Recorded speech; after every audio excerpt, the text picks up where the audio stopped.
Hi all, I'm Libby, proud captain of Millwall Lionesses. Thank you to our Millwall fan show from the No One Likes Us Talking team for sponsoring me this year. Make sure you give them a listen like I do.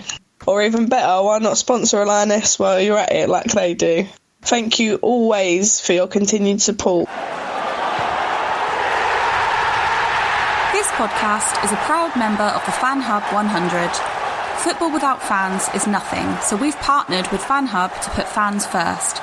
Search Fan Hub app to play your part in the journey. Hi, I'm Bethany Warren, and you are joining me to listen to the podcast of our Millwall fan show with the No One Likes Us Talking team, which is available every Friday at 8 p.m. It's the 16th show of COVID-19 restrictions in lockdown 3.0 here in England. I'm your host, Henry Morgan, and I have the No One Likes Us Talking team of Jeff Burnige, Stan Godwin and Bethany Warren. Not everybody likes them, but they don't care. Firstly, before I turn to the panel, there are a few announcements. The Lions Food Hub, based in Rennie and Manor Estate Tenants and Residents Association Hall in Bermondsey, are looking for financial support. To help them, you can find Lions Food Hub on Twitter and Facebook, or enter Lions Food Hub Banquet, that's BANKUET, into your browser and make a one-off or a regular donation. Our 2021-22 season tickets are now on sale. The Super Saver period, which guarantees you the best value for money on your season ticket, is open till the 17th of May 2021, with purchases available online and by phone only. Prices are frozen for the second consecutive season, and during the Super Saver period you can save up to a massive 86% off regular matchday pricing. V12 retail financing will continue to offer supporters the chance to spread the cost of their season ticket over a 4-month period with a 23.25 arrangement fee or over a 10-month period. To pay by finance, view the terms and conditions. You can purchase your season ticket at millwalltickets.com and select the finance option at the payment stage. This will take you to the V12 website. All right, hello gang, welcome Bethany, evening Stan, hi Jeff, how are we this evening? I'm okay, Henry, thanks, and you? Yeah, bit of a frog in the throat, but okay. I'm fine too, Henry, recovering from the first 45 minutes of Wednesday night's game. We'll definitely come to that in a second. Bethany, how are you?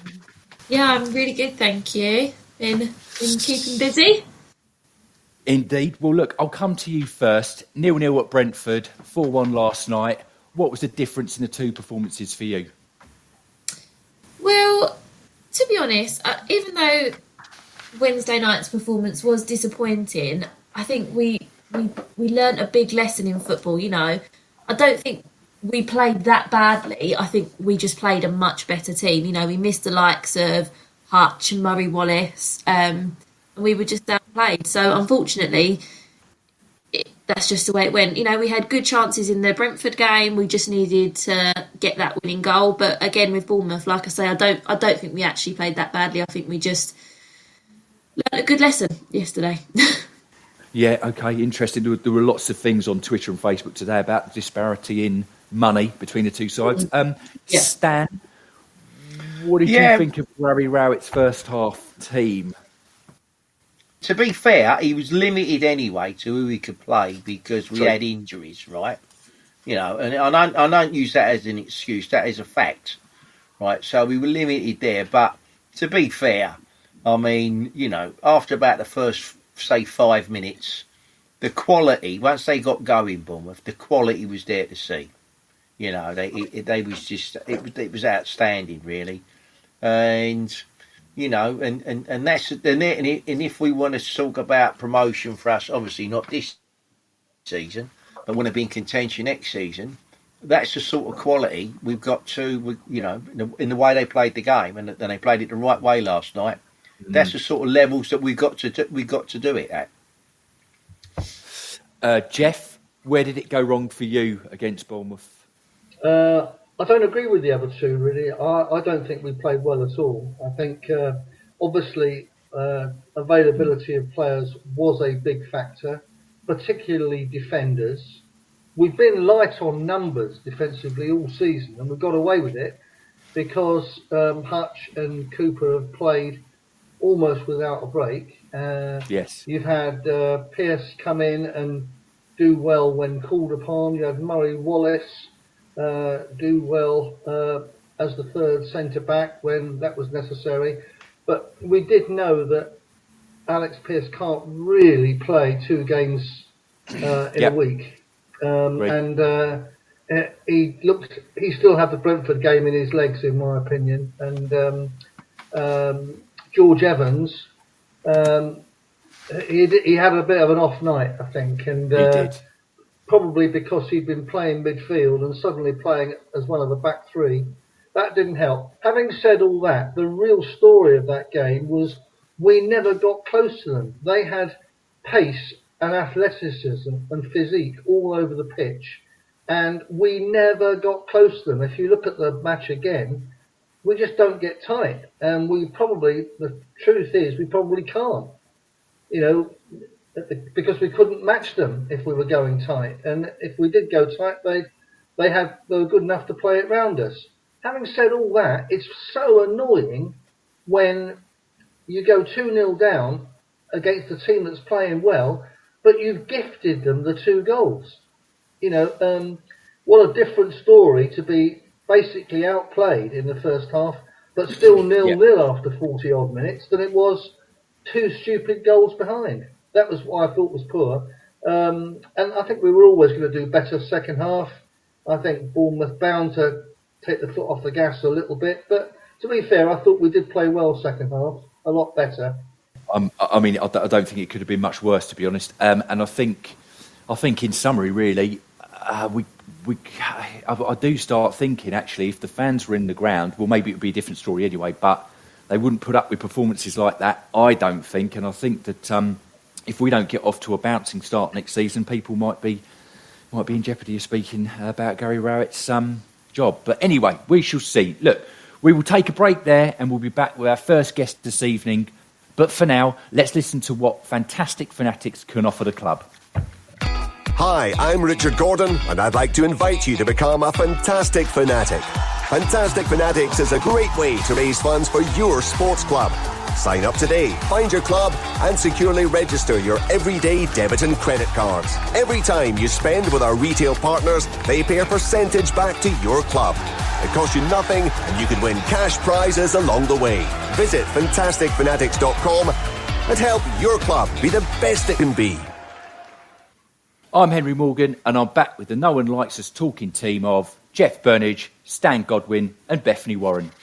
My friend Helen signed up for Fantastic Fanatics online and raised £15 for the club when buying a computer, supporting the Lions. Our first guest tonight is Londoner, now based in Texas in the good old US of A. He started his career as a centre-back with Dulwich Hamlet before joining Charlton Athletic, where he played for the whole of his footballing career. He also gained 6 caps for England at under-20s.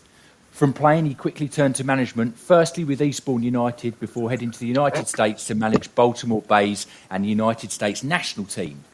He returned to England to manage QPR and then Millwall. It was then back over the pond again to manage Tampa Bay Rowdies, firstly, and then the Dallas Sidekicks on 2 occasions. In 2005, he was made a chartered member of the FC Dallas Sidekicks Hall of Fame. In recognition of his lifetime achievements in advancing the sport, he was made a member of the Order of the British Empire by Queen Elizabeth II in 2006. In 2010, at the ESPN Wide World of Sports Disney Showcase, he was presented with the Lifelong Achievement Award. In March 2013, he was one of 6 men named to the 2013 class of the Indoor Soccer Hall of Fame. Then, in March 2016, as a member of the Sidekicks Hall of Fame, he was also awarded a Lifetime Achievement Award by the Dr. Pepper Dallas Cup in recognition of his invaluable, selfless and far-reaching contribution to the beautiful game. What an incredible list of honours. It's my pleasure to welcome Gordon Jago, MBE, to our studio tonight. Good evening, Gordon. Good evening, Henry and the committee. And yes, it's been a long life, but it's been a very fortunate one, and I'm very proud that it's been a good one. It's absolutely fantastic list of honours there. Whereabouts in Texas are you based? I live in Dallas, Texas. I've been here since 1984. I moved over from Millwall to Tampa in 78 and then came here in 84. And I've been here ever since. This is home now. But my daughter lives in Florida and still in Tampa, and she keeps on wanting me to go and move there. But no, I have such a good life here in Dallas. I'm involved in the Dallas Cup, and that keeps me very active mentally and physically. So I'm very fortunate. I mean, so look, how on earth did Millwall miss out on you as a young player when you were playing for the most famous of non-league sides in South London, Dulwich Hamlet? You ended up joining the other mob down the road in Red Charlton. How did that happen, fella? Well, I didn't get asked by Millwall, so. But no, I suppose, I don't know, Charlton and Spurs were the two teams that thought I could become a professional. And after I left Dulwich, I chose Charlton, mainly because it was near to home. I wouldn't have to move. And as I say, it went on from there. So, but again, of course, at Charlton, great rivalries with Millwall. But it was interesting. I was there for 12 years, and we were never in the same division together. If we were in the first, they were in the second. We were in the second. Millwall were in the third. We never played each other, except for the charitable Kent County Hospital Cup or something, and that was always played at the Den at the end of the season. But no competition between the two teams in terms of league play. Hi, Gordon. It's Bethany here. It's really lovely to speak to you. My privilege. My dad talks really fondly of you, and I wonder if you can just tell our listeners how you came to be our manager, having been a successful manager at Queen's Park Rangers by taking them to the top flight. Well, it was very simple. I had a dispute with the owner of the club at that time, Mr. Jim Gregory, and so much to my regret, because I was certainly enjoying time at QPR, I resigned. And it was interesting at that time, Dave Sexton had lost his job at Chelsea, Benny Fenton lost his job at Millwall, Andy had lost his job at Charlton, and I walked out at QPR. And I got a call from Brian Moore, who was, of course, the ITV television sports reporter, and he asked me to call Mr. Burnige, Jeff's father, and said that they were interested in talking to me. And that's how it all started. I went to meet Mr. Burnige at Claridge's in London, because his office was right next door. And I was so impressed with Mr. Burnige. He was very honest and forthright about the position of the club. It was in danger of being relegated. It wasn't in a good financial position at that time, but he was very forthright, and I respected him, and I accepted to join Millwall as their manager at that time. So leaving QPR was a disappointment, but it was. But Millwall was great. It was 2 years. It was a fascinating time. We went through a great deal, and as your dad probably would know, it was an interesting season or two at that time, because there was the hooligan problem. But we got, and of course, I thought I could save the club. They were in the bottom three at that time. I thought I could get them out of trouble. I joined them in November. I thought I could get them out of trouble and then move on and, say, hey, I've enjoyed it. I've done a good job. See what's next. But unfortunately, I didn't. We got relegated to the third division, first time in my life. But we had a very young side. We had to make a lot of changes because a lot of the senior players at that time at Millwall wanted to leave. There were 5 on the transfer, on the transfer list when I got there. But anyway, cut a long story short, we satisfied those boys. We moved them on, and we went out and we signed a lot of young boys, and we had we developed a terrific youth side, and we got promotion back in the first attempt. So we got back into the second division and that was it was great because we did a lot against hooliganism at that time throughout the country. There was we did Mr. Burnige and Jeff knows my relationship with his father. He was incredible, and the support he gave me, and this manner in which we tried to change things, improve the facilities at the Den, develop a youth side. And he found the finance and etc. and gave me the support. And it was, as I say, a very, very enjoyable period of time with the club. Thanks for the kind words about my dad. He was, in a lot of people's estimation, a really remarkable man. You mentioned a couple of things there. You were, in my opinion, responsible for restarting the youth policy. And in 1979, was it? We won the FA Youth Cup, didn't we? That's right. And that all started when you brought in Derek Healy and then Bob Pearson to be the recruiters for our youth policy. But Dad was concerned about the development of players because he realised we were not going to be a rich club that could go out and just buy players. And so he wanted to develop that youth side. So I brought Derek Healy with Bob Pearson on board and Ted Buxton, and they did an incredible job. They found boys in and around London that were being approached by West Hams and Tottenhams and such, and yet somehow Derek and co got them, and we brought them in, and there was a whole patch of them, and I think at least 5 went on to make the first team later on in their careers. And that 1 year after we brought Oscar Arce, an Argentinian coach, in to work with them, and with their club, Millwall, won the FA Youth Cup against Arsenal and all the other teams. It was a tremendous group, and there was, I think, Kinsella, Mehmet, O'Callaghan, Roberts. There was a whole group of young men who came into that team and then went on to play for the first team. And as I say, we made some good signings, and it was a tremendous change. I mean, I think I started off with 18 professionals, and then after about 18 months, only 3 of them were still there. And a lot wanted to leave because they were disappointed at not getting promotion the previous years under Benny.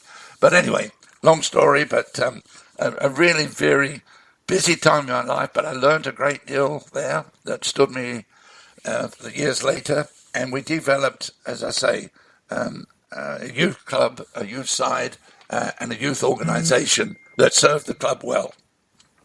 Well, you're being modest there, Gordon. In fact, of the Youth Cup winning team, all 11, in fact, all 12 or 13 in the squad, all went and played in the first team.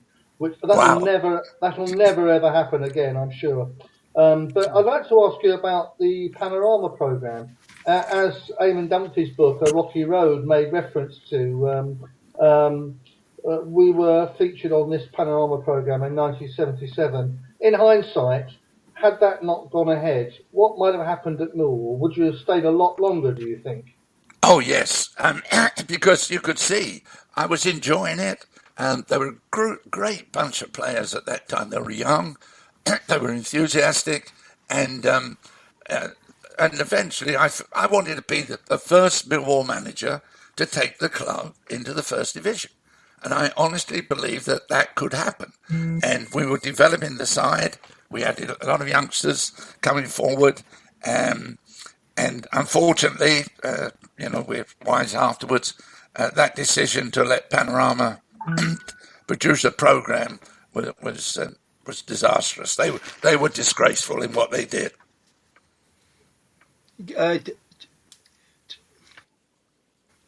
Gordon, stand here, mate. How are you? Okay?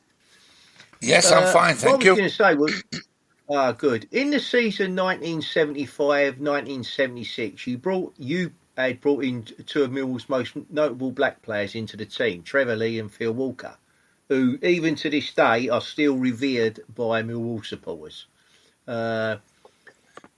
Said goodbye to and also you said goodbye to one of Millwall's goalkeeping greats, Brian King, but galvanised a side that would return to the second tier. What are your memories of that season? Oh, nothing but great memories. Brian King, I'm still in contact with him occasionally. And he wanted to leave. He wanted to get in the first division. And so we let Brian go. It was not something we wanted, but we understood his situation. And the financial transfer fee was very satisfactory, gave us money to spend. So we lost the goalkeeper, but we were able to spend that money wisely. But I got the report from, I think it was from Derek Healy, in fact, of these two young black players playing for Epsom in the amateur league, Trevor Lee and Phil Walker, both just in their early 20s. We saw them, and I was very impressed. And we were fortunate. I mean, it's farcical in this day. It cost us £4,000 for the two of them as a gift to Epsom United for both of them. And they both came in. They were great lads, and they stood a lot of criticism in those days as well for unfortunately being black from the terraces, especially on road trips. But they were great young men, and they produced excellent soccer. They both went on to have good careers, and they served Millwall well, and they certainly were great for me. Lovely. It's Bethany again. Gordon Hill was a talent in the Millwall side during your time with us. I noticed that his autobiography, Merlin, the autobiography of Gordon Hill, was co-authored by Wayne Barton, who is also your co-author. So did you foresee the talent that Gordon became, and do you keep in touch as you both live on the American continent? Oh, yes. Gordon was the one outstanding player for the club at that time. And as I said, Mr. Burnige was so supportive, but we were in financial trouble. We didn't have money. And consequently, he was the one player that was of value. And we fortunately got Tommy Docherty interested in him. And he went and took a look at Gordon, decided to take him. And I think we got we wanted 100,000, but we got 90,000. And further payment if he played in the under-23s and the full England team. And I said to Bernie at the time, I said, I think he'll make that for us. But we took the 90,000, we spent it. But Gordon, as I say, went on to have a great career. He played for the England under-23, sure enough. We got a cheque from Manchester United. We played for the England national team. We got our cheque from Manchester United. And to this day, we're still friends. In fact, I was in touch with him about 3 weeks ago. He's up in Seattle, and he was going to come down to Dallas for the Dallas Cup over Easter, but he couldn't get down, unfortunately. But no, I'm still in contact with him. He's still doing a good job of youth coaching, etc., here in the United States. But he was as I say, financially, he was the saviour for the club at that time. It was interesting because through Wayne Barton doing Gordon Hill's book, he contacted me, and that's where we went from there.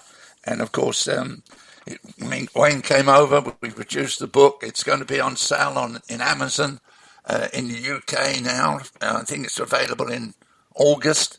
It's gone very well over here. I'm very pleased because all the royalties are going to charity, and the same will happen in England. But and I've devoted, I think, 3 chapters to Millwall because it was such an interesting period of my life, and I think it was an interesting period for the club because that TV program, which we just briefly touched upon, was disastrous. It could have killed the club because it was so one-sided. It was sensationalism. It was nothing like what we were doing and what we'd accomplished. It really was a very harsh, critical look at Millwall, the fans.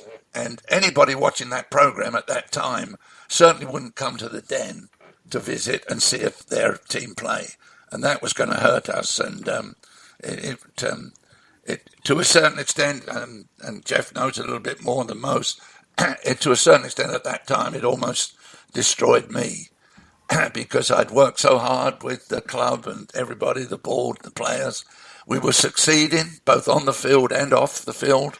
And then this program came along and killed it all. Gordon, the book, it's called A Soccer Pioneer, is that right? Have I got that right? Yes, A Soccer Pioneer. It's on Amazon. I've heard you're coming over to do some book signing if you get the chance. That's right. Is that on the cards? Yes, as soon as the book's going to be published in, as I say, in the United Kingdom in Amazon. I'm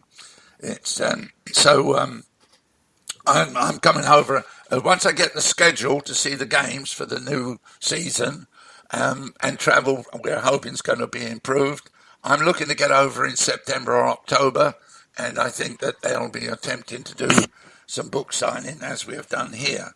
But as I say, I'm very pleased with the book. It's my daughter said that Wayne captured me, so it's good. It's not just a soccer story. It tells a lot of the behind the scenes situations, and as I say, I was pleased when I got it eventually to read it. I thought it was a very, very good report of my life, I would say. Gordon, I just ask you, what did you think of this European Super League fiasco? Disgraceful. Absolutely disgraceful. And if you're honest about it, and you check it out, the British clubs were nearly all owned by foreign folk. There was Americans at Manchester United, Liverpool. There was our friend, the Russian, at Chelsea. There was the Arab people in Man City.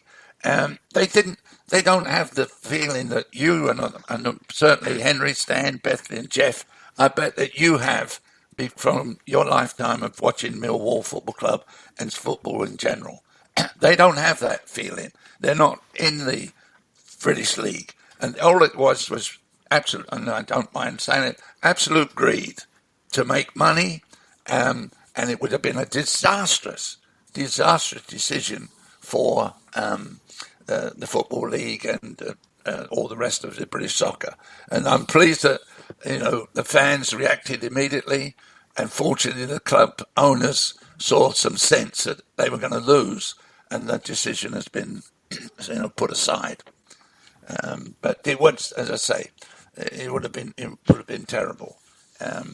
It's the system in England is excellent. I mean, we can start a new club in a little town or a village tomorrow, and in 6 to 7 years, 8 years, if we're any good, we could be in the Premier. That's the way that system is set, and it's beautiful. And it would have been disastrous, and as I say, absolute greed by the clubs concerned.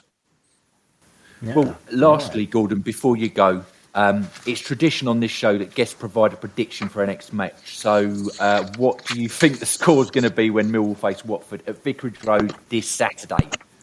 Well, Eamon sent me a note about that, so I did a little bit of research.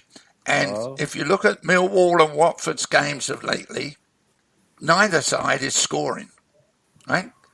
In fact, Millwall haven't scored a goal in their 3 games, Brentford, Swansea and Watford. Watford have only scored 2-1-0. So it's going to be a low-scoring game.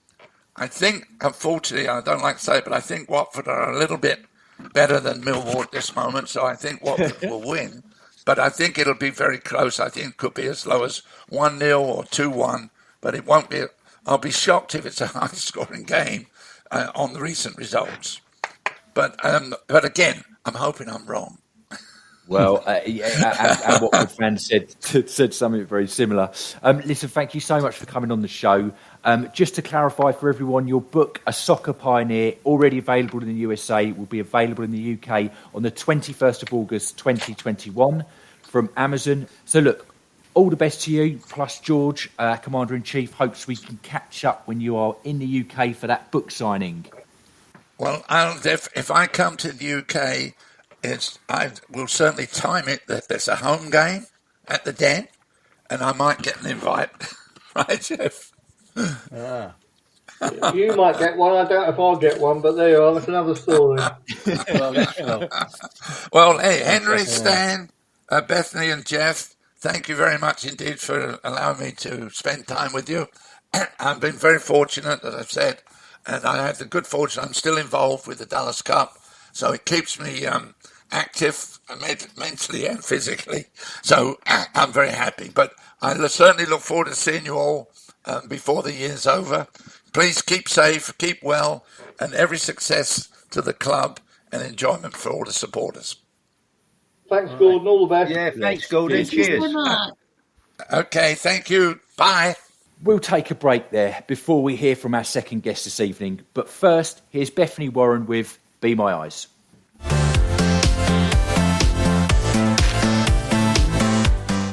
Hi, Bethany Warren here. Millwall Lionesses have partnered with international smartphone application Be My Eyes. Be My Eyes is an application that truly benefits the poor of sight and the blind, but is supported by those of us that can see. You might wonder how blind people deal with everyday challenges. Well, normally the answer is simple. We're not that different from you. We play music. We go to school. We go to work. You get the picture.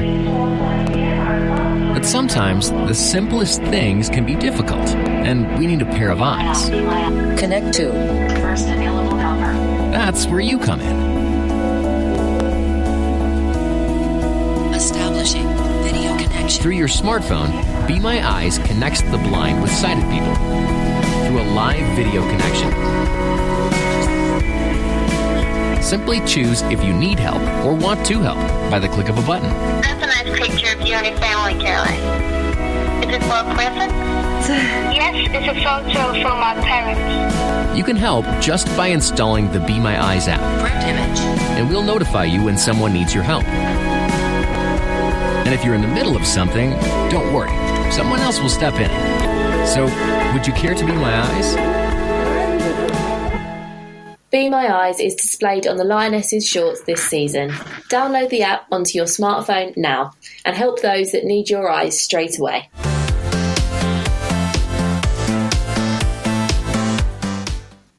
What a fantastic app Be My Eyes is. Must be extremely helpful to the blind and partially sighted. I'm Henry Morgan, and I'm back with the No One Likes Us talking team of Bethany Warren, Stan Godwin and Jeff Burnige. Our second guest tonight is here to tell us about the father she adored and the footballer he was. Len Julians played for Millwall at the end of an illustrious playing career. It was a time when footballers needed secondary employment to provide for their families, and also a time when a crowd at Millwall was in excess of 40,000 people. And that was especially true of the time that we faced Tottenham in the FA Cup, a game in which he appeared in 1967. As a youth player, Len played for Spurs, started as an amateur then, going on to Walthamstow Avenue, before turning professional with Leyton Orient in 1956. There, he scored 35 goals overall in 66 games. His goal-scoring form attracted the Arsenal, who signed him in December 1953. With limited games, he scored 10 goals in 24 appearances. Then, in 1960, he joined First Division Nottingham Forest, scoring 24 goals in 58 league games. He left Forest at the age of 30, and in January 1964 to join ex-teammate Billy Gray, who had become the player-manager at Millwall in Division 3. He played 52 games with Millwall's then league record home unbeaten run of the 59 games, scoring 35 goals. Overall, he made 138 appearances for the Lions and scored 68 goals. We could do with someone like that today, to be honest. After the 1966-67 season, he left the Den for a short spell in the United States with Detroit Cougars, where he became their coach after an injury. He also had spells as manager of Kenyan side, where he steered them towards 3 league titles. After football, Len and former teammate Brian Snowden ran a garage in Mepham, Kent, before his death in Southend on the 17th of December 1993. It's our great pleasure to welcome to our studio Debbie Julians. Hello, Debbie. Hello all. All right, Debbie. Yeah, good. Thank you. Very good. And thank you for inviting me on. It's very nice of you. Hey, Debbie. Henry here. Hello, Henry. It's lovely to have you on. Thank you.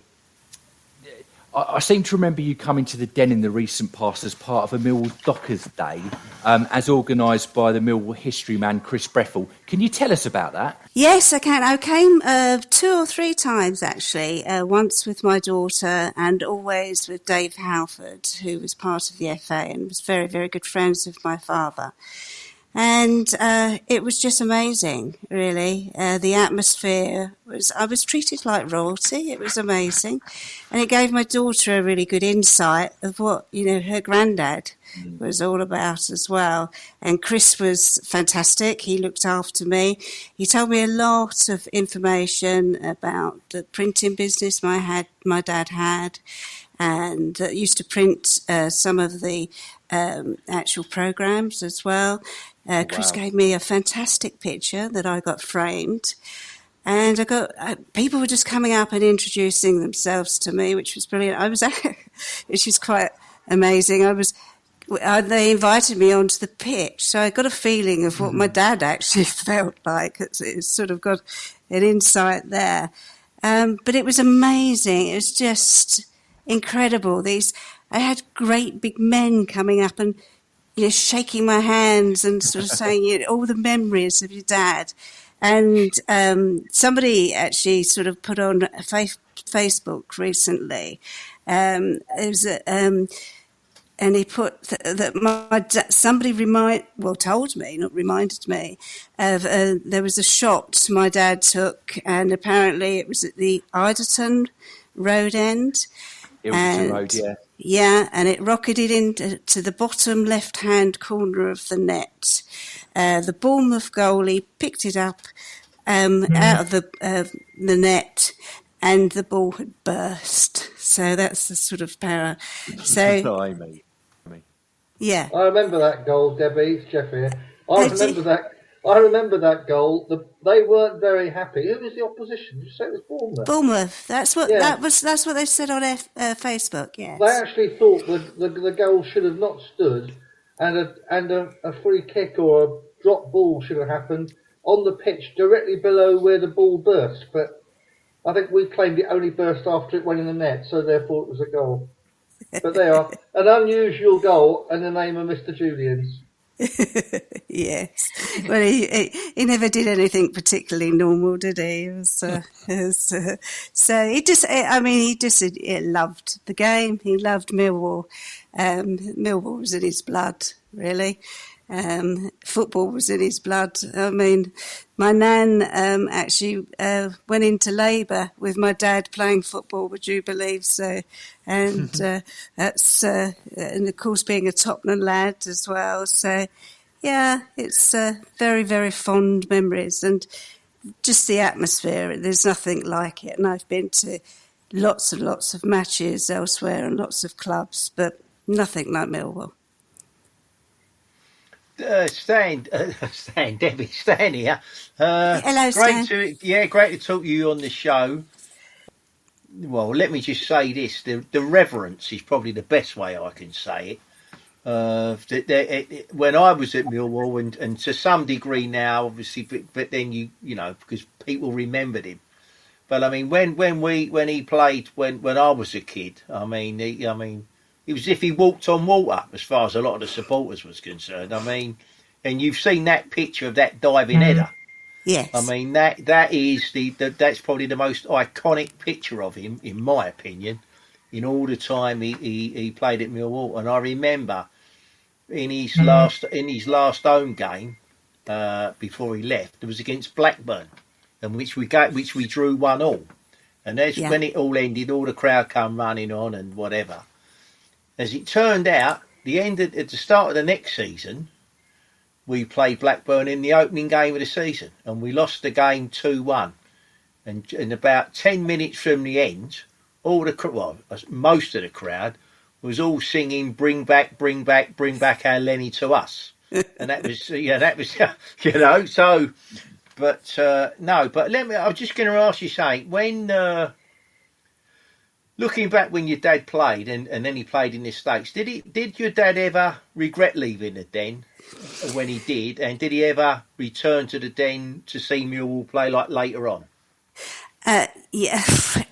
I don't think he regretted leaving. He was very sad. He was sad to leave Millwall, and as I said, it was in his blood. He was 34. He was of an age, and the opportunity came to go to America. Michigan, Detroit Cougars, and that was sort of the next move.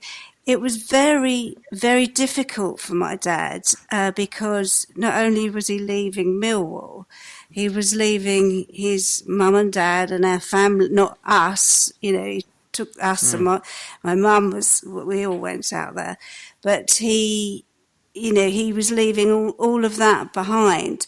But he never left football. He always coached thereafter and had many successes afterwards. Not quite like at Millwall, of course. It was time for him to go to move on. So. Yes. So hi Debbie, it's Bethany. Hello, Bethany. So as a young girl, I went to the Den with my dad as a Millwall supporter, and I still do today. Well, when we can get there, not today because we can't get there yet, but we will. Yeah. But what an adventure for a young girl going to Millwall and your dad being a player. What are your lasting memories of going to the Den and watching him play? It was amazing. But I didn't really know any different. It was just a spectacular atmosphere, and we were all family. It was just family. Would go to the game, and I was only young, and I was sort of coming up to people's waist, with it all going on, and they'd be asking my dad for his autograph, and I'd just go and sit on the wall. It was a long sit on that wall, I can tell you, because he used to make sure he signed everybody that came up to him. But it was family. They were lovely, lovely supporters. One thing my dad always did say, because I used to go to a lot of the matches, even in the latter part, and he used to say the roar of the crowd is what inspired him on. He could be absolutely exhausted, have every bit of energy taken from him. But when he heard that roar is when he just said it made you into a superhuman, and you would just go for it.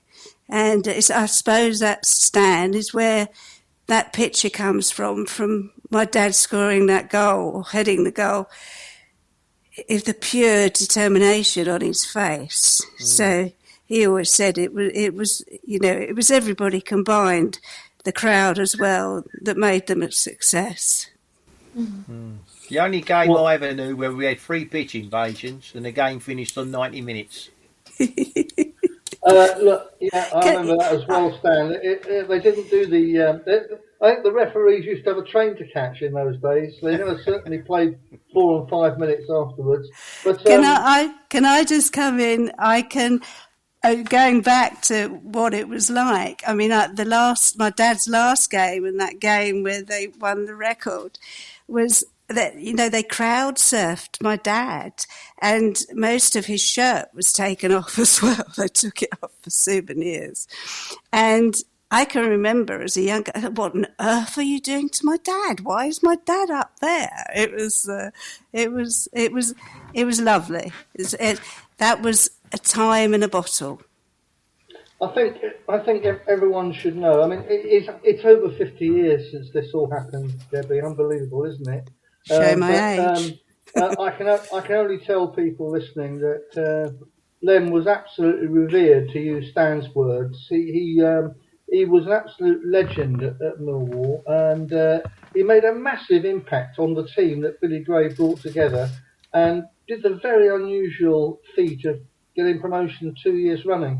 So we went from the 4th tier to the 2nd tier, and in 1966, that was our first time we'd been in the 2nd division since the relegation year after the Second World War. So tremendous achievement. And Billy and Len have been together at Nottingham Forest. Did their friendship continue after they worked together at Millwall, do you know? Well, we went over to America, so obviously that was sort of two to 3 years. And by that time when we came back, Billy had moved back up to Nottingham. They still remained distant friends. But, you know, with it all, we... gosh, you know, if your family, you know, I would come to your house, our parents were friends, and, you know, with Lee Snowden, you're still friends with her today. That's Brian's daughter. But you had so many, we were just all together. I used to babysit for Derek Posse and his children, and we were just all together. We just didn't know any different, really. So, and the friendships was really quite incredible, because who went out to America was Roy DeWitt, Barry Rowan, of course, who my mum described as a cheeky lad, Brian Snowden, and other great players too. And it was funny because Roy DeWitt, my dad loved music as well. He would go to Ronnie Scott's frequently with both my parents would. And my dad was part of Entertainers 11, and that was Ronnie Corbett, and it was for charity, and sort of music people involved as well.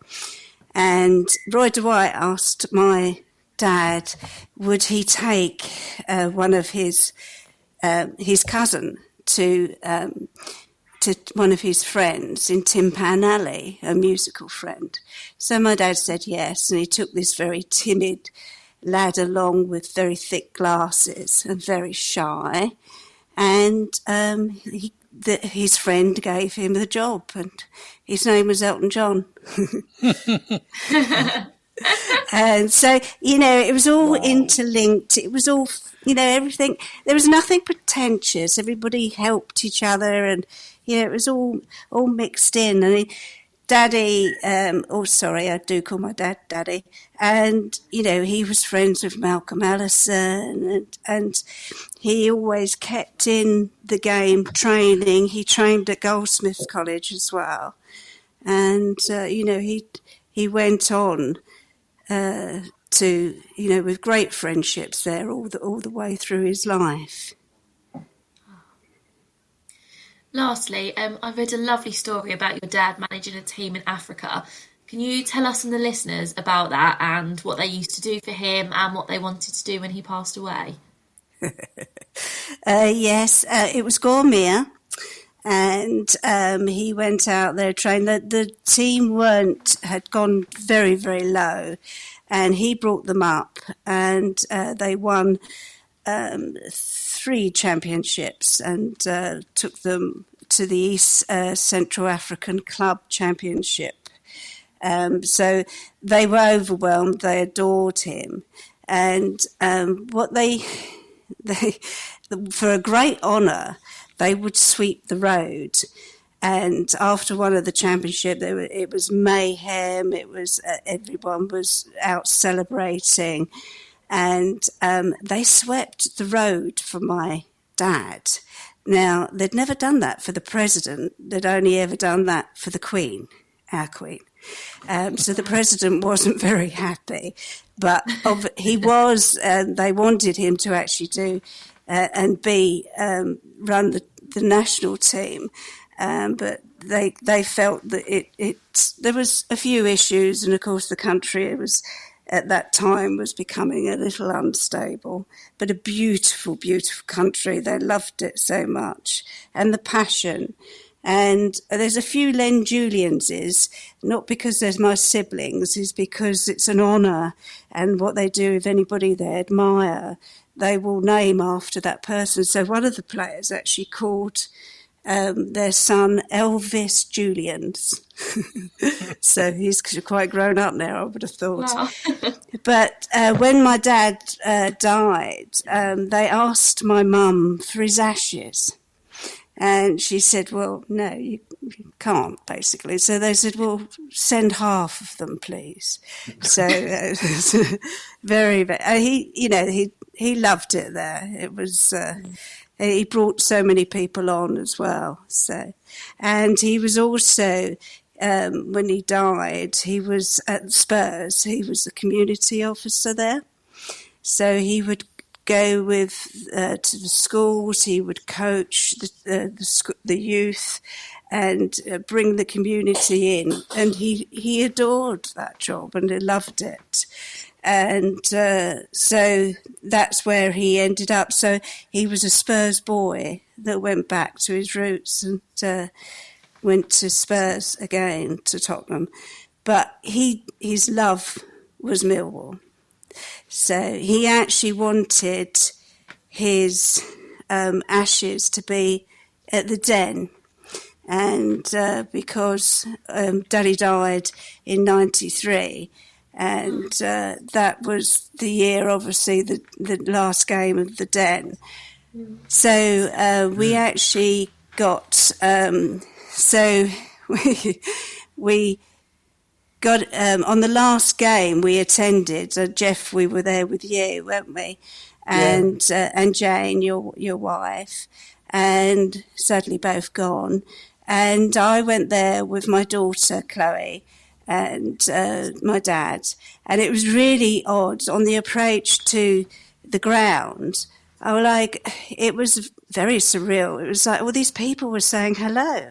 And I was saying to my dad, and he's going, hi, hello, yeah, hello, Lenny, how are you? And I'd say, who's that? He said, I don't know, it's a supporter, it's a fan. So it was, and then I realised as well how much he was adored. And we went in to watch the game, obviously. And afterwards, my dad took a moment out and a fan came up and gave him a piece of the turf. He didn't dig it up himself. And it was a moment that when everybody had gone, everybody was still up in the main sort of, VIP room or whatever you call it, hospitality room. And Daddy walked across the pitch, and with each footstep, I might get upset, so I'll try and get through it. With each footstep, you could see him taking in everything that had gone on across that pitch. And I tapped, and I have never seen the picture, and I tapped a photographer on the shoulder and said, that's the picture you should be taking. And it was my dad walking across the pitch. It was a lovely moment.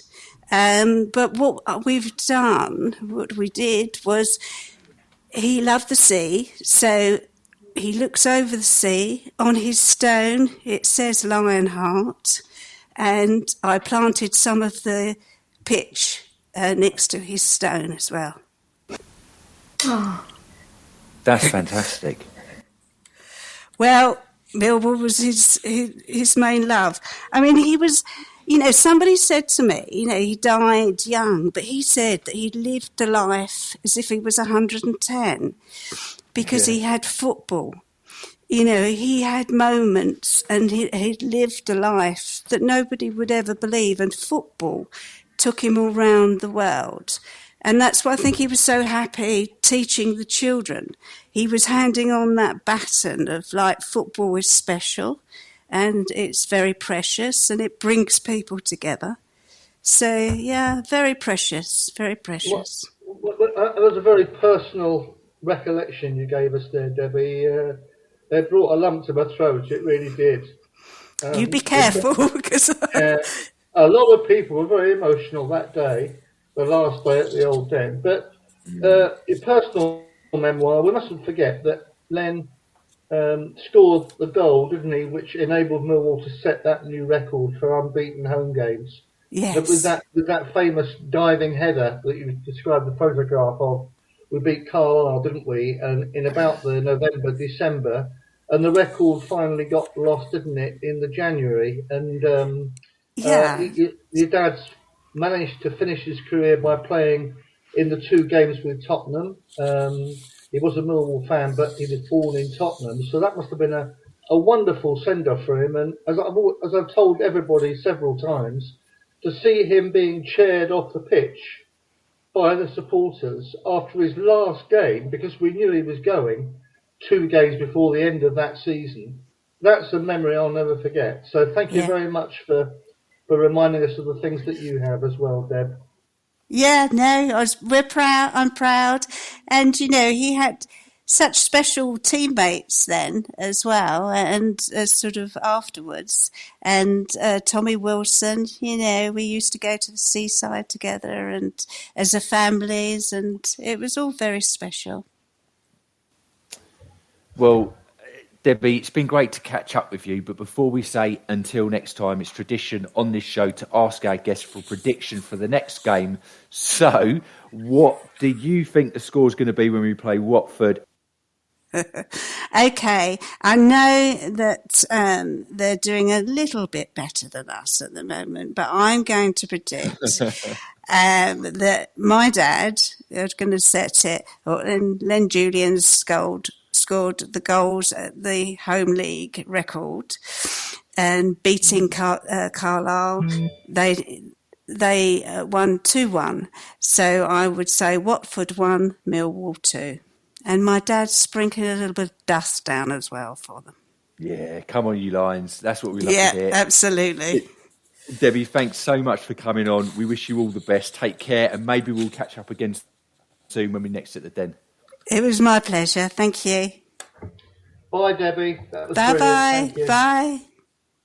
It's now time to hear what those other sides under the Millwall banner have been up to. And first up, it's the Millwall Romans. Let's hear from Tom Baker, who's with Andy Dolan. Hello again, it's Tom Baker here for the Millwall Romans. And this week I'm joined by our left-back supreme, Mr. Andy Dolan. So, Andy, we won 5-3 this weekend. A friendly against a new team, Barnes Stormers. Talk to us a bit about the game. How did you think we did? I thought we did very well. Yeah, we got the ball on the ground and we concentrated on playing our game, which it's a bit easier to do when you can settle down without the pressure when it's a friendly. Mm-hmm. They were a good team as well. They got it down and played around as well, so it was a good test. They had some tidy players in the centre of the park and they flooded the middle, so a bit of a chess game as well, so it was fun. They were quite physical. We're not used to playing. We're used to, usually in our league, we kind of feel like we're one of the most physical teams. We don't usually get out muscled in the middle of the park, but I would say in the first half definitely, because they went in 2-1 up at half time. I think that was where we'd kind of we were vulnerable, I would say. Yeah, I think that's fair. They did have some like tall, strong guys in the centre. Yeah, I think it was a little bit tactical as well. Like they had one of the strikers would drop into midfield whenever it was a goal kick, and then they came tight, so the centre of the park was getting flooded. And yeah, usually we've got Rob and Andy in the centre, tall, strong guys, and they usually dominate because of that. But yeah, that's so much this week. Fun test to switch it up. Yeah, it seems weird not to touch on what's been going on in the football world this week with the European Super League, especially because Mr. Dolan here is a Manchester City fan. How did you feel as a fan of one of the 6 clubs when you heard the announcement?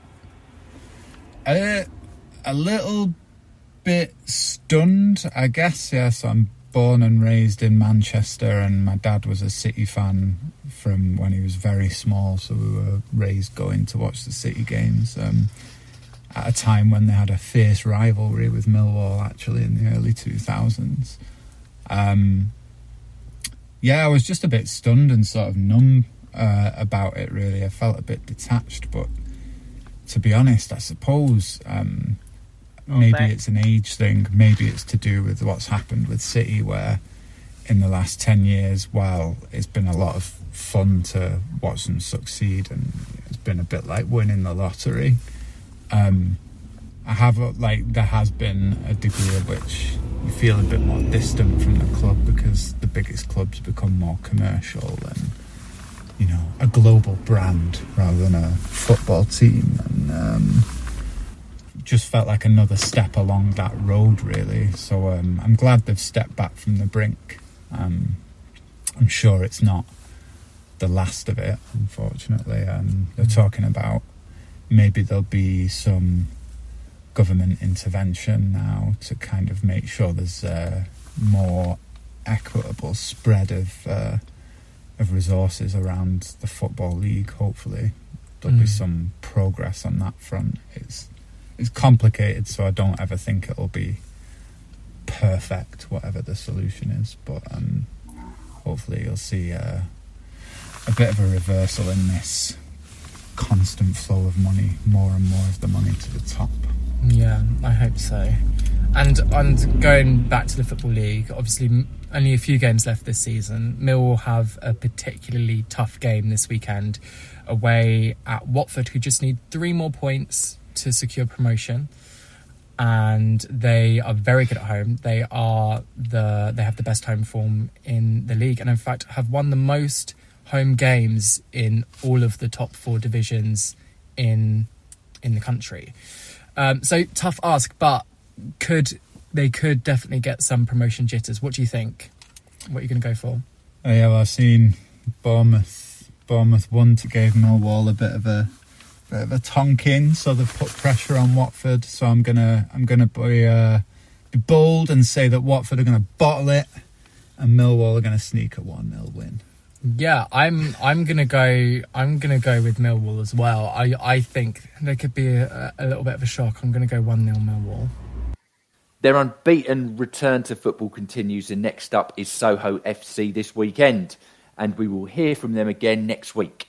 Millwall Lionesses have played their 3 planned behind closed doors friendlies on their return to playing football after all these months. Katie Whitmore's side only recorded 1 defeat, and that was to a team 2 leagues higher than them in what was a good tight contest, and they convincingly won the other 2 games. This weekend, again behind closed doors, and let's hope that changes soon. They're away to Billericay Town Reserves, and we will give you more about that game if we can next week. We'll take a break there before we look ahead to our up-and-coming fixture at Vicarage Road. But for now, here is Bethany Warren talking about a great story that's born out of the passing of a goalkeeping star of women's football, Jordan Dawes, and her cousin's efforts to raise money in her memory. Hi, Bethany Warren here. Millwall fans Danielle and James will be running the London Landmark Half Marathon in August in memory of Danielle's cousin, Jordan Dawes. Listen to Danielle tell her story. Hello, so I am running the London Landmark Half Marathon in August. While training for Tough Mudder, which I'm doing in September, I feel I got the bug for running. I wanted to give myself a challenge, and while raising money for Eleanor. Jordan's memory lives on forever, and as a family, we honour her memory by giving back to the charities that gave their care and support during the darkest of times. Jordan lost her battle to cancer in 2019. She was a keen footballer, playing for the likes of Charlton Athletic, Gillingham, and ending her football career at Kent Football United. One of the most memorable times for me and the family when watching Jordan play was when she actually saved a penalty in a cup final, leading Kent Football United to win. She was an infectious person to be around. Her smile lit up the room. She was keen in talking to James about Millwall. She would come with us as of when she can. And the last game that she actually went to was the FA Cup game against Everton, where Millwall actually spoilt her, made her feel really special. She was able to meet some of the players, have her pictures taken with the keeper at the time, and was actually given the treatment of being able to go into the exec lounge as well. The way that people can donate, and we really would appreciate if anyone can, big, small, whatever it is through my pinned tweet on Twitter. My Twitter handle is DannyL1206, and that is DANNIL1206. Or you can go through Just Giving website, that is justgiving.com/fundraising/Jordan Dawes Half Marathon. Just want to thank everyone for taking the time to listen, and anyone that donates, so thank you. What a story, and what a lovely couple Danielle and James are in doing this together. So if you can help, you can just put James and Danielle fundraising for Eleanor, that is ELLENOR, into your browser and the Just Giving page will be shown. I'll say that again. Just put James and Danielle fundraising for Eleanor, that is ELLENOR, into your browser and the Just Giving page will be shown. Thank you. A link will also be in our announcements on Facebook and Twitter. I'm Henry Morgan and I'm back with the No One Likes Us talking team of Bethany Warren, Stan Godwin and Jeff Burnige. Eleanor is a Kent-based care service who provide hospice care for children and young adults whose reach extends into the London Borough of Bexley. They are the only charity in the country who provides hospice care for people of all ages. Their care includes pain and symptom relief, palliative care, end-of-life care, respite, bereavement support and emotional and spiritual care. If you can support Danielle and James's efforts in memory of Millwall fan Jordan Dawes, you will make a difference. Well, it's time to look ahead to what's coming up for our Lions next. But first we'll hear from that Twitter and Facebook video sensation, Elise Barr. Hi everyone, Ellis here. Thanks for watching my videos. And thank you for all the support. But now it's time to look ahead to your next match. Come on, Millwall! Thanks, Ellis. We enjoyed your adventures in Sherwood Forest this month, and you're definitely Angel of the North. Check them out on Twitter and Facebook, people.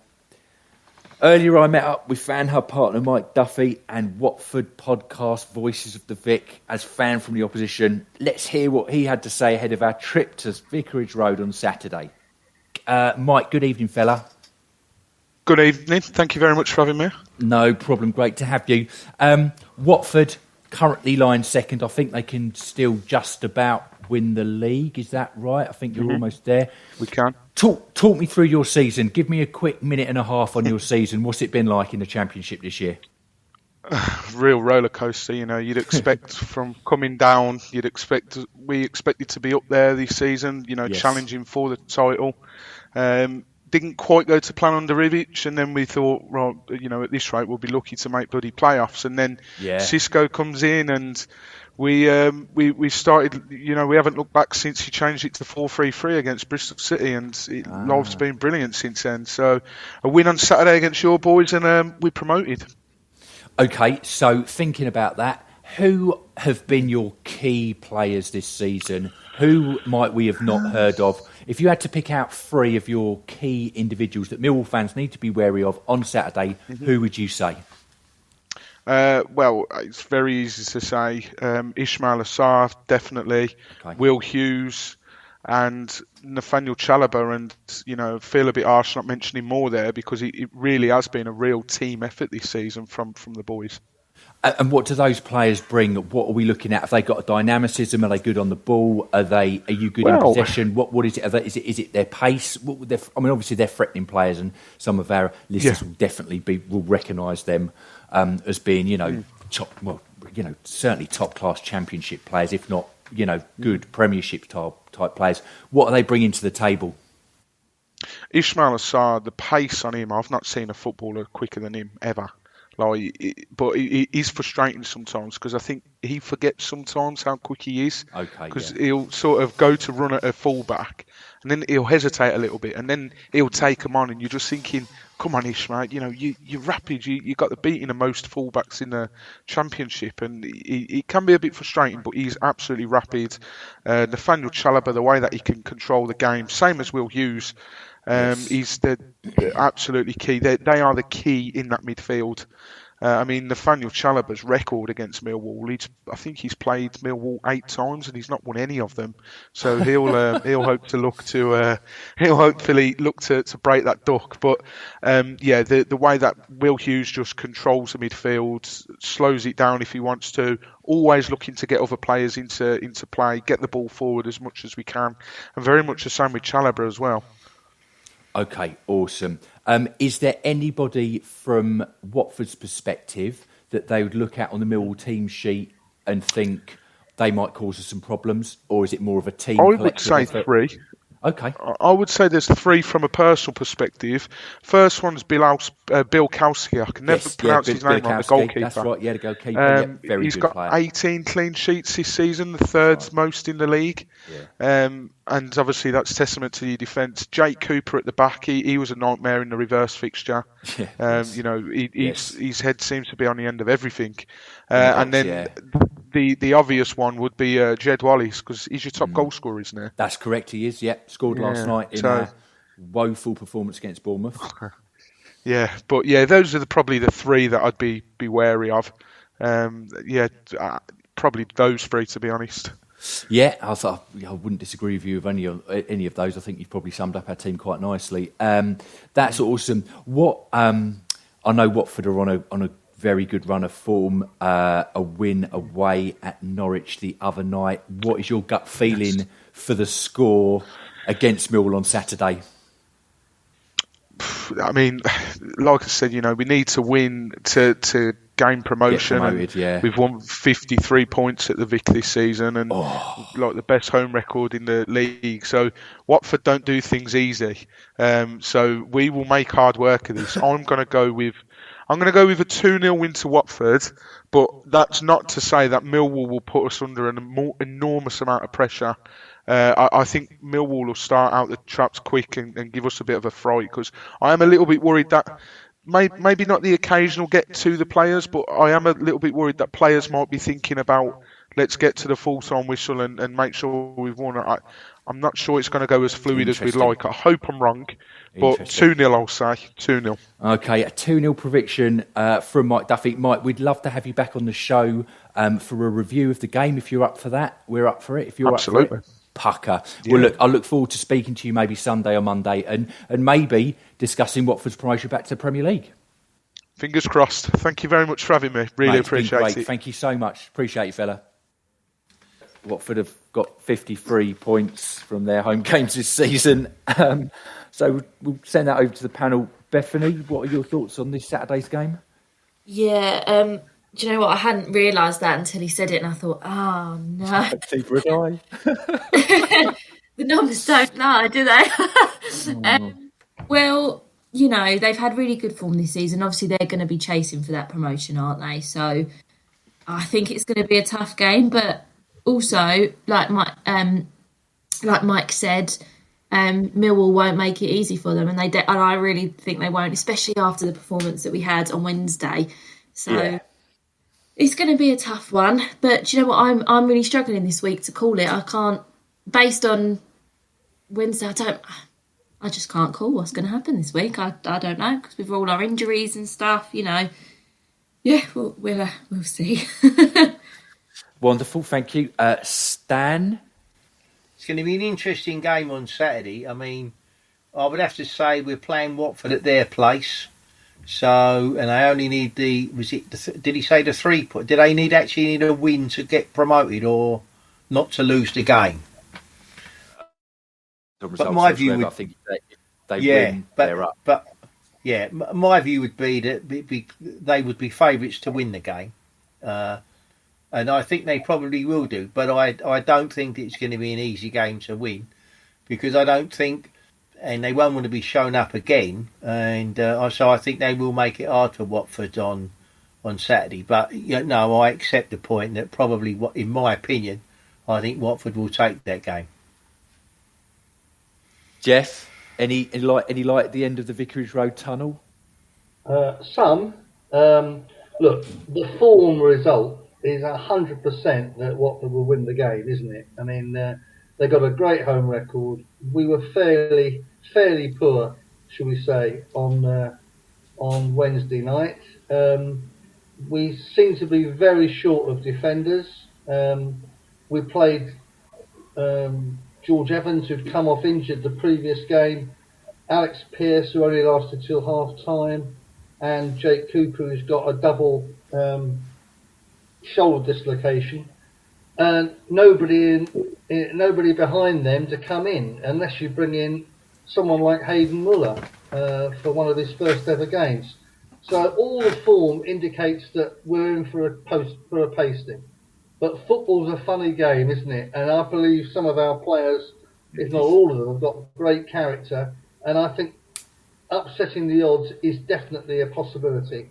But if you want a forecast from me, I'd say it would be a comfortable win for Watford. Okay then, well, in that spirit, Bethany, prediction please. I never like to go against Millwall when I make a prediction, so I'm going to go 1-0 to us. Love that. Stan? Well, I mean, if I'd love to go with what Bethany says, but no, I think that we would probably lose about 2-1, 3-1. Ouch. Okay, yeah, but very. Jeff? Well, I can never go against Millwall on the record, can I? So, despite my feelings that we're in for a very tough afternoon, I will also go for a Millwall 1-0 win, which will delay Watford's promotion celebrations for a week. I mean, it's going to be a massively challenging game, especially without 6,500 fans and a Paul Shaw winner. I think it's going to be incredibly tough. And based on last night's performance, I really can't see us coming away with anything better than a draw. But I'm going to go for that. I'm going to go for a 1-1 draw. And anyway, so lastly, we've got 7 days off before the next game. Don't forget you can hear me reviewing Saturday's match, and links will be available on our social media sites and on speaker. We'll take a break there for a message from Patricia Maslin with an introduction from that Wembley mascot, Harvey Brown. Harvey Brown here. I miss my football at the Den. Did you know Millwall Community Trust are continuing to help people of all ages from different walks of life and are doing so much good in these tough times? But they need our help. Here's Patricia to tell you more. Oh, thank you for that intro, Harvey. Millwall Community Trust appreciates your support. You are a star. The Millwall Community Trust, MCT, have launched a bursary fund. The bursary fund has been put in place as an initiative to aid individuals participating in an MCT activity or programme. The funds will be awarded to help further an individual's career and potential at MCT. Sean Daly, CEO of the Trust, said, "Funds raised from our fundraising events and donations from supporters of the Trust will support the MCT's bursary. For example, helping with travel expenses so they can attend, providing clothing for young people, or paying for a haircut for an interview." Jubin Sarami, who was part of the initial fundraiser for the fund, said, "It was amazing to be able to raise funds for and launch our bursary fund. We achieved this with support from our amazing fans who took part in a month-long virtual race around Europe between all the host Euro 2020 cities. Our fantastic fans ran, cycled and walked nearly 6,000 miles. The bursary fund will be open to all participants of Millwall Community Trust programmes. The scheme has been set up to help support participants to take part in our programme and help them achieve their goal without finances being a barrier. We are really excited to launch a project and will always welcome donations. For further information about the bursary, please email Sean Daly, that is sdaly@millwallcommunity, all one word, .org.uk. If you wish to make any donations, insert Millwall Community Trust into your internet browser, click on Donate, either on the browser page or on the header of the MCT website. Thank you. I'm Henry Morgan, and I'm back with the No One Likes Us talking team of Bethany Warren, Stan Godwin and Jeff Burnige. Millwall fan Sean Ash, who raised over 80,000 for London Ambulance Service NHS Trust, has been highlighted for some honours over the past 2 weeks, and our Eamon caught up with him earlier this week. Hey Eamon, always a pleasure to be on this podcast. It is my favourite, and thanks for having me back again.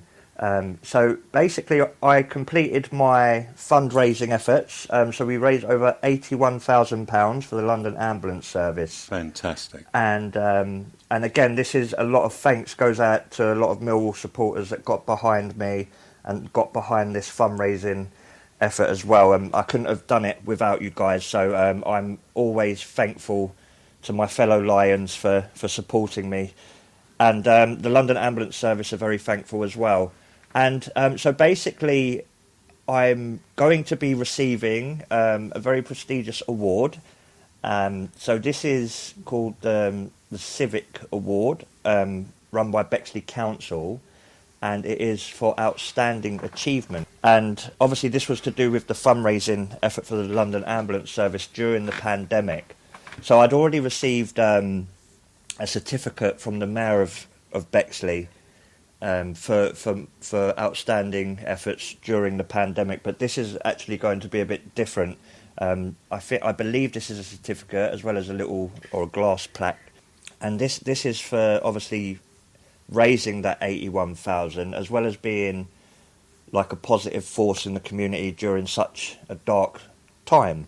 Yeah. So I should be receiving this award in May. I've been invited to the council, and I was nominated by Councillor Stephen Hall. He's a Conservative councillor, and he's been following everything that I've been doing, basically, and he was very impressed with everything that I'd gone through, not just with the fundraising, but he also saw that I was going through lots of mental health challenges, and it was difficult for myself, and the way I kind of managed to pull myself through it, he was just so inspired and impressed by that. He nominated me to the council, and this is something that the whole council had to vote on. So you had a full chamber of Labour and Conservative councillors, and they all voted in favour.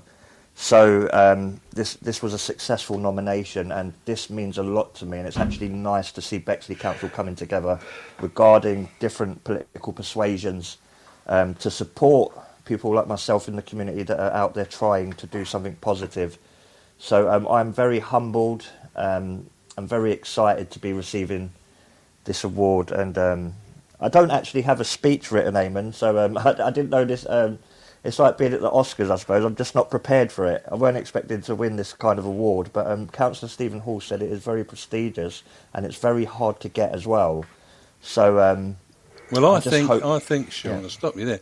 I think you've just rehearsed what you're going to say on the night. Probably, I'll probably forget by then. I think my mind will be all over the place. But I'm just happy that I'm doing something positive. And again, this is not just about the London Ambulance Service.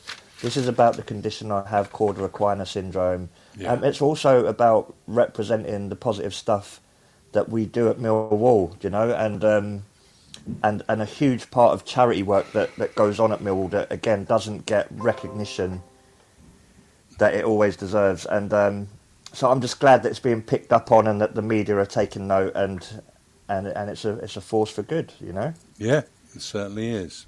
And something else has happened, I understand. Yes, so I'm also part of a lads group. It's called the Round Table. This has been going on for many years, the Round Table. They're basically in the community, and they feed money through to different charities. So they raise money and they feed money to charities. So I've been with them for a year now, so I haven't been with them for a long time. And basically we had the annual general meeting last night for the Round Table, and I was awarded with the Seven Oaks Cup. And now this is a cup that was established in 1959, and it's still going to this very day. And to be there in my first year and to receive this other prestigious award is, again, very humbling for me, and I was very shocked by it, to be honest with you, because like you really have to do a lot, and it's not saying that I haven't done a lot, but for me, I always feel like I can do more, and I always feel like I need to do better and stuff like that. But to receive that recognition, I think there was probably about 17 to 20 people there at the meeting, and to receive this recognition, this cup, it's literally meant everything to me. And on top of that, I was also bestowed with a honorary membership. Wow! For the 41 Club as well. So very excited about that. again, I'm still a bit young for 41 Club because I'm only 39. But to be made an honorary member at 39, a couple of years short, that obviously is still another big achievement as well. So it's just really nice right now. It's like I'm getting lots of feedback, I'm getting lots of awards and stuff like that, and it's really helped boost me. And to be honest with you, without all these things, I don't think I could have got through everything that I've got through. So the support has just been phenomenal, and I'm just really happy to be sharing this news with you. Well, it's wonderful that you've been acknowledged in the way that you ought. Well done, Sean, from all at Millwall. No one likes us talking broadcasting. I'm sure we've not heard the end of your feats on behalf of others. People continue to lose their lives to this dreadful virus or as a consequence of suffering with it. Deaths and infections are reducing, but people continue to be hospitalised too. Our thoughts go out to the victims, their families, friends, and those that take care of them. There are so many fans who want to support the club, and you can help by obtaining a virtual mascot package for £104, or a virtual match sponsor package, which you can purchase from the Millwall Commercial Department, or by simply making a donation when you renew your season ticket. All the details and more can be found on the Millwall website. Lastly, don't forget iFollow returns to our screens with Carl Bates and Max McLennan on Saturday when we face Watford at Vicarage Road. 100% of what you pay, less taxes, for the internet streaming service, home or away, goes back to Millwall Football Club. What a fantastic way to improve their revenue during these challenging times. And it's good night from me. Next Friday, Eamon returns with James Kelly, Gary Staff and Ted Robinson. In the meantime, Scott Johnson, the founder of the Proper Blokes Club, is still looking for guys to come along and join him to break the stigma of men's mental health with walk and talk groups. Group walks now take place on Thursdays and Sundays, once again from HMS Belfast. Check out the Proper Blokes Club on Twitter and Facebook for further details. Good night. Don't forget, Millwall Lionesses and Romans are now playing football under the current restrictions. Nevertheless, these games are not open to the public or to fans. The Lionesses are having open sessions for prospective new first team players, and these trials commenced on the 7th of April. If you are interested or you know of a female player that will be interested in playing for Millwall Lionesses first team, you'll need to register interest on a form which is available on their Facebook or Twitter sites in order to attend. The Millwall Romans return to playing and training, and potential joiners are welcome also. Make contact either through their Facebook or Twitter sites. Both teams train and play their home games at that most excellently managed Millwall Community Trust site at St Paul's Sports Ground in Salter Road, Rotherhithe. And when things get back to normal, you could be playing there too. So good night from me, and see you soon. Lastly, let's not forget to keep it safe on the streets out there. Follow the lockdown 3.0 reducing guidance, social distancing when outside, and a face mask where necessary. That's it from me. Thanks to Bethany, Stan and Jeff. Until next time, good night.